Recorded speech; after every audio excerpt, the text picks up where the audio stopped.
আচ্ছা, ২২শে ফেব্রুয়ারি ২০২৬ Mexican drug ওয়ারের ইতিহাসে এই তারিখটা কেন এত গুরুত্বপূর্ণ বলুন তো? এমন কি ঘটেছিল সেদিন যা দেশের অপরাধ জগতের পুরো চিত্রটাই বলতে গেলে বদলে দিয়েছিল? চলুন আজ আমরা এই ঘটনার গভীরে যাব। হ্যাঁ, ঠিক এই দিনেই মেক্সিকোর সামরিক বাহিনীর এক বিরাট অভিযানে মারা যান নেমিসিও এল মেনচো ওসেগেরা সার্ভান্তেস। আর ইনি কে ছিলেন? ইনি ছিলেন সেই কুখ্যাত জালিস্কো নিউ জেনারেশন কার্টেল, মানে সংক্ষেপে সিজেএনজির প্রতিষ্ঠাতা আর মাথা। এই অপারেশনটা কিন্তু ছিল একেবারে সিনেমার মতো।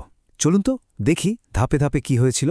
ঘটনার শুরু কিন্তু ২০শে ফেব্রুয়ারি। মার্কিন গোয়েন্দাদের সাহায্যে এল মেনচোর একটা গোপন আস্তানার খোঁজ পাওয়া গেল। ঠিক তার দুদিন পরেই, মানে ২২শে ফেব্রুয়ারি সকালে, মেক্সিকান স্পেশাল ফোর্সেস পুরো কম্পাউন্ডটা ঘিরে ফেলে। আর এল মেনচো, সে তো কাছের জঙ্গলে পালানোর চেষ্টা করেছিল, কিন্তু শেষ রক্ষা হয়নি। তাকে ধাওয়া করে গুলি করা হয়, আর শেষে হেলিকপ্টারে করে নিয়ে যাওয়ার পথেই তার মৃত্যু হয়। বলা যায় একটা বিশাল অধ্যায়ের এখানেই সমাপ্তি।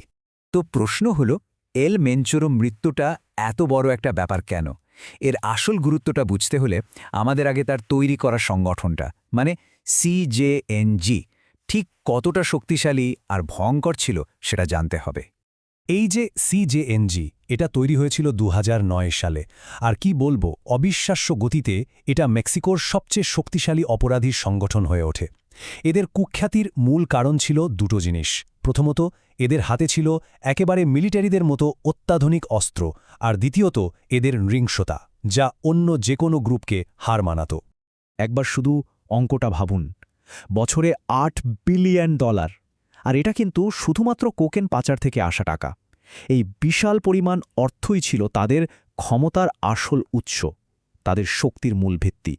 এখানেই শেষ না, এর সাথে যোগ করুন ক্রিস্টাল মেথ পাচার থেকে আসা আরও প্রায় $4.5 বিলিয়ন। মানে বুঝতেই পারছেন, এই বিপুল পরিমাণ টাকা দিয়েই তারা তাদের সামরিক শক্তি আর প্রভাব প্রতিপত্তি বাড়িয়ে তুলেছিল। কিন্তু সিজেএনজির ক্ষমতা শুধু টাকায় সীমাবদ্ধ ছিল না। আসলে তারা সারা দেশে একটা ভয়ঙ্কর যুদ্ধ চালিয়ে যাচ্ছিল। মানে গুয়াদালাহারা থেকে শুরু করে বাজা ক্যালিফোর্নিয়া পর্যন্ত সব জায়গায় তাদের প্রতিপক্ষ কার্টেলদের সাথে লড়াই লেগেই থাকত। মেক্সিকোর এই বিশাল এলাকাগুলো যেন তাদের নিজেদের যুদ্ধক্ষেত্র হয়ে উঠেছিল। তো এল মেনচোর মৃত্যুর খবরটা যেই না ছড়িয়ে পড়ল, সঙ্গে সঙ্গে পুরো দেশ জুড়ে একটা বিশৃঙ্খলা তৈরি হলো। চলুন দেখি তাদের নেতার মৃত্যুর বদলা নিতে সিজেএনজি ঠিক কি করেছিল। তাদের প্রতিক্রিয়াটা ছিল সাংঘাতিক, আর সবথেকে বড় কথা, খুবই পরিকল্পিত। ভাবা যায়, সারা দেশে প্রায় ২৫০টা জায়গায় গাড়ি জ্বালিয়ে রাস্তা বন্ধ করে দেওয়া হলো। একযোগে হামলা হলো ২০টা আলাদা আলাদা রাজ্যে। দোকানপাট, এমনকি সরকারি ব্যাংকেও আগুন লাগিয়ে দেওয়া হলো। অবস্থা এমন দাঁড়ালো যে বাস, প্লেন সব বন্ধ করে দিতে হলো। জালিস্কো রাজ্যে তো কোড রেড জারি করতে হলো। এই ঘটনাটা থেকেই পরিষ্কার বোঝা যায় যে এই কার্টেলের নেটওয়ার্ক কতটা গভীরে, আর তারা আসলে কতটা অর্গানাইজড। আর এই প্রতিশোধের একটা বিরাট মূল্য দিতে হয়েছিল। হ্যাঁ, অভিযানটা হয়তো কৌশলগতভাবে সফল ছিল, কিন্তু এর পরের হামলাগুলোতে ২৫ জন ন্যাশনাল গার্ড সদস্যকে প্রাণ হারাতে হয়। এটা আমাদের মনে করিয়ে দেয় এই লড়াইয়ের মানবিক ক্ষতিটা কতটা ভয়াবহ। এল মেনচোর মৃত্যু সিজেএনজির সামনে আরেকটা বিরাট সংকট নিয়ে আসে, আর সেটা হল নেতৃত্বের সংকট। মানে এখন মাথা কে হবে? দেখুন পরিস্থিতিটা ঠিক কতটা জটিল। তাদের প্রধান নেতা এল মেনচো মৃত, আর তার ছেলে, যাকে ভাবা হতো পরবর্তী নেতা, সেই এল মেনচিটো, সে তো আমেরিকার জেলে যাবজ্জীবন সাজা খাটছে। সোজা কথায়, সিজেএনজি এখন পুরোপুরি নেতৃত্বহীন একটা সংগঠন। আর ঠিক এই ব্যাপারেই বিশেষজ্ঞরা সতর্ক করছেন।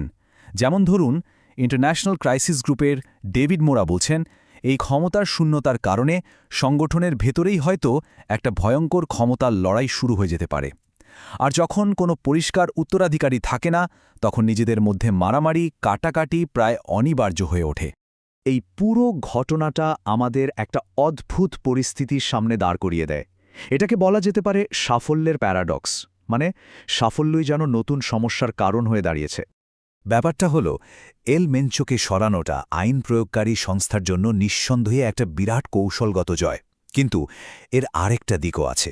এই ঘটনার ফলে এত বড় একটা অপরাধী সংগঠন ভীষণভাবে অস্থিতিশীল হয়ে পড়েছে, আর এর ফলে ভবিষ্যৎটা আরও বেশি অনিশ্চিত হয়ে গেছে। তাহলে এখন সবচেয়ে বড় প্রশ্নটা কি? কিংপিন নেই, তার উত্তরাধিকারীও জেলে। তাহলে সিজেএনজির কি হবে? এই বিশাল সংগঠনটা কি নিজের ভারেই ভেঙে পড়বে, নাকি এই ক্ষমতার শূন্যতা দখল করার জন্য তাদের নিজেদের মধ্যেই আরও ভয়ঙ্কর একটা যুদ্ধ শুরু হবে? এর উত্তর হয়তো সময় দেবে, কিন্তু একটা কথা নিশ্চিতভাবে বলা যায়, মেক্সিকোর জন্য সামনের পথটা আরও অনেক বেশি কঠিন হতে চলেছে।